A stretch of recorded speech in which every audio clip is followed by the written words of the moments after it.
Oh! Round camp!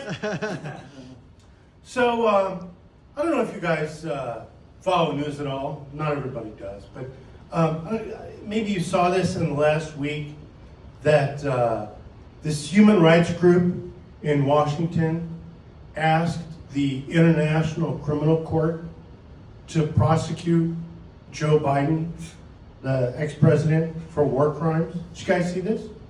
Let me see this. A little applause. Nobody saw this? Nobody here knows that a human rights group in Washington asked the ICC to prosecute Joe Biden for war crimes. Do I have that right? Right. You know, this wasn't just some like little Trotskyite thing. You know, this group, you maybe never heard of it, Democracy for the Arab World Now. Probably never heard of it. Okay, did you ever hear the name Jamal Khashoggi? Anybody know who that was? The Saudi journalist. The Washington Post was assassinated by the Saudi regime that cut him into pieces. Okay, that guy started that organization, right? He was a Saudi exile. He moved to the US to start a campaign for democracy in the Arab world. And that's why the Saudis killed him. That's why the Saudis assassinated him, to stop what he was trying to do. Okay, that organization still exists, and it's now headed by a woman named Sarah Leah Whitson, who's the former top Middle East person at Human Rights Watch. Okay, so this is not the Revolutionary Communist Party. It's not the Workers' World. This is like a serious Washington human rights group that did this submission to the International Criminal Court. You know what that is? It was started after World War II because of the Holocaust to stop war and prosecute, deter war crimes like the genocide in Rwanda. That was prosecuted by the ICC. That's what the ICC is. You may have heard, like, there was this war in Gaza the last year, and there were like lots of children were killed, and people said they were war crimes. And the ICC, historic move, issued an Interpol arrest warrant for Benjamin Netanyahu, the Prime Minister of Israel. The ICC never issued such an arrest warrant for a U.S. ally in the Middle East before. It's always, or usually, like, there was a joke in Africa that's the International Criminal Court for African dictators, because they only prosecute in Africa. Suddenly, the ICC is going after this crucial U.S. ally. Brave move. Massive retaliation being organized in Congress. Sanctions against the ICC. Okay, so now this is taking it up one level higher. It's one level to say the ICC is going to prosecute the Prime Minister of Israel.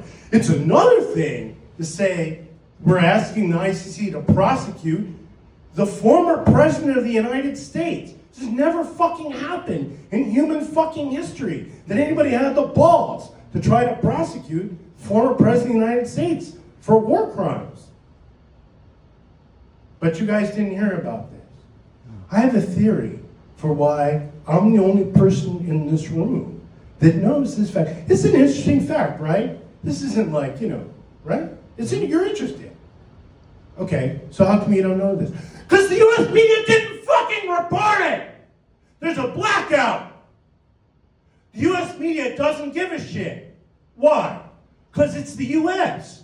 If it were Russia or China, they're fucking shitting their diapers! That's how excited they are.